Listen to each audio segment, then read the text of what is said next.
massive parenting fail. So my daughter loses a tooth the other day, and we wake up and I'm like, okay, well, how much money did the tooth fairy give you? And she's like, none. The tooth fairy forgot to come. And I'm like, oh crap, that's right.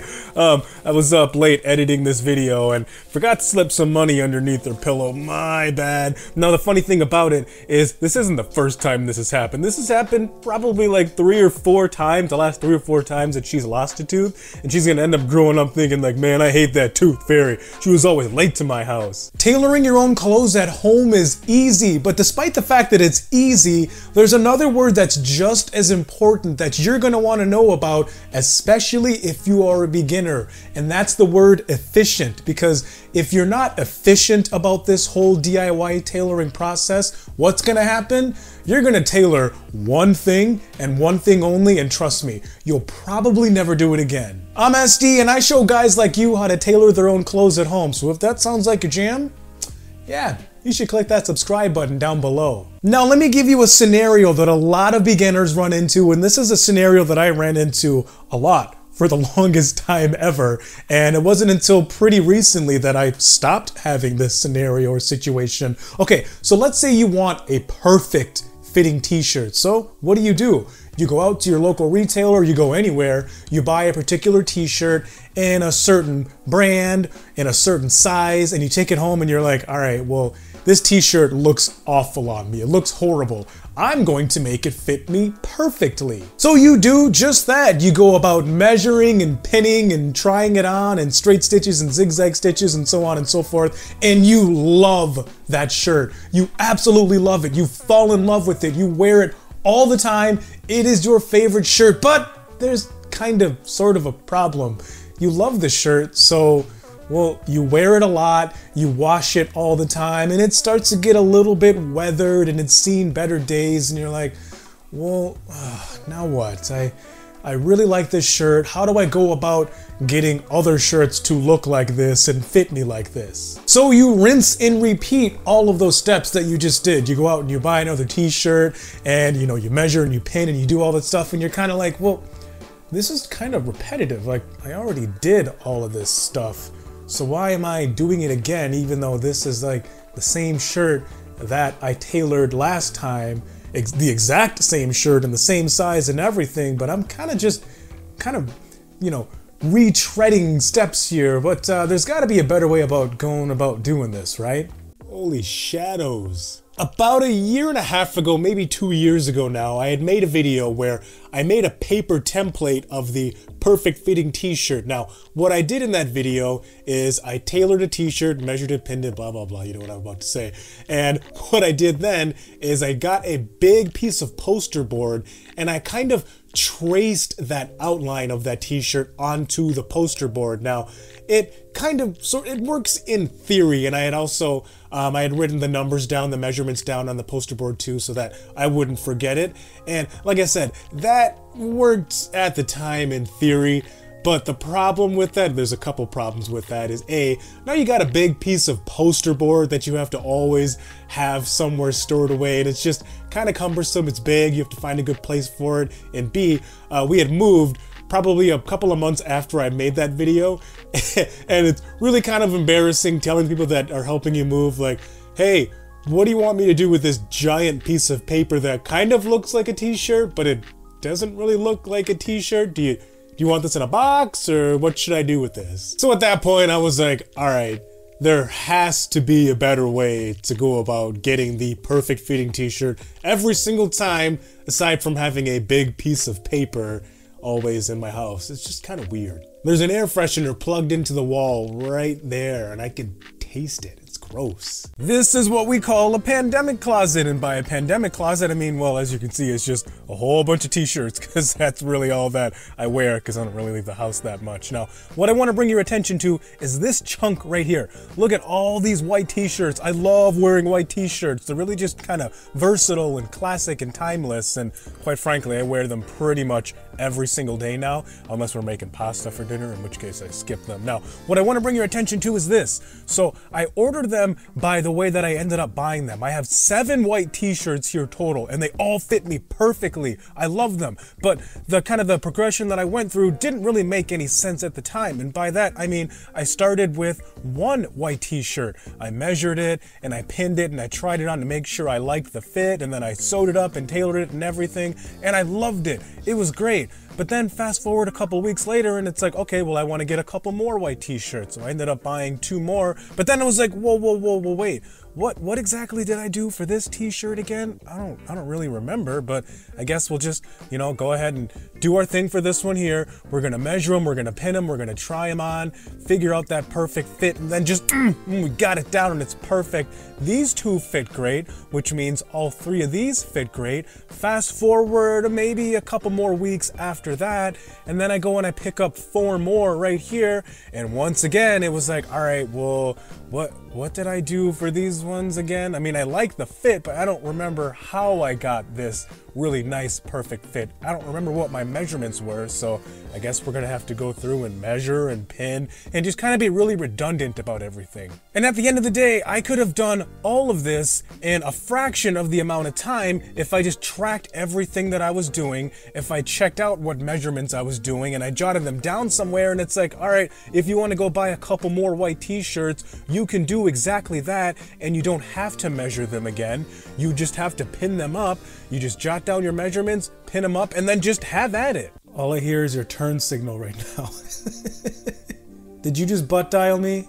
The best part about this whole interaction is I'm gonna put this in my video and you're gonna have no idea. This is what's up. This is how it's done right here. So I've got 2 black t-shirts right here, and then I've got 1 gray one. Now I've got 4 gray ones total, including the one that you're watching in this video right now. What I did is I measured and I pinned and I tailored the shirt that you can see, and all of these shirts fit the exact same way. The reason for that is because I did this. I just jotted everything down. So we'll get to these workout shirts here in another video, because yes, you can absolutely tailor your workout shirts, and I suggest you do just that. But for these t-shirts, this is what I did. For these top measurements here, when you measure your side seam, this is what I did. So I have my first pin at 1 inch, then 4 inches, 8 inches, 12 inches, 16 inches, and then this last one here, this last one at 18 inches. The reason why I do this one, actually, let me back up a little bit. So all of these go in 4-inch intervals all the way up. But see the difference between 16 inches right here and then the seam that runs right underneath my armpit, it's really long. This seam right here. So this is where my armpit is, and then 16 inches would be about like right there. And if my last pin is right here, there's just so much space in here to where it's like, well, you could either make or break this shirt depending on what it is that you do and depending on how you connect this spot right here with this seam right here. So I went ahead and I put another pin at 18 inches as kind of a guide point to say, all right, you really got to kind of finish this off here. Finish off this taper, make sure that it's nice and fitted, but it's not too tight to where it comes in right here, and you're not doing too much to where the angle is too aggressive. So if my pin is down here, and let's say hypothetically it's at 2 inches, and then it juts out that way, it's gonna look stupid. It's gonna look like I have bat wings. That's way too aggressive of an angle. So that's why I did that. That's why that's 18 inches right there.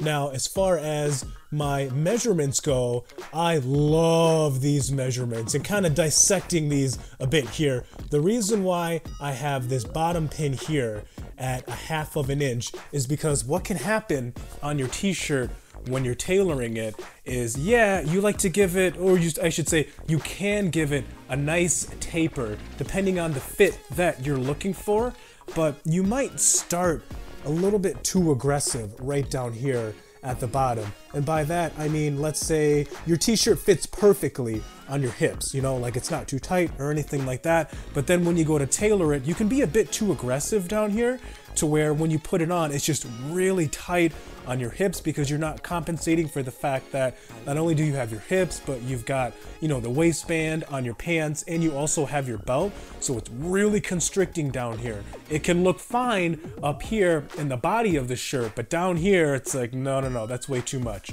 So what I like to do is I like to be pretty conservative with my bottom measurement. At 1 inch, I do just a half of an inch right down here. This is just coming in a half of an inch to make sure that I have enough space for my hips, and then I start my taper as I start to go up. So then as you can see, it starts off at a half of an inch, and then 1 inch, and then I get really aggressive. That's a big jump between 1 inch and 2 inches. I wasn't really too sure about it. And when I tried it, I was like, well, you know what? I'm gonna just try this measurement right here, see how I like it, see how I like the fit.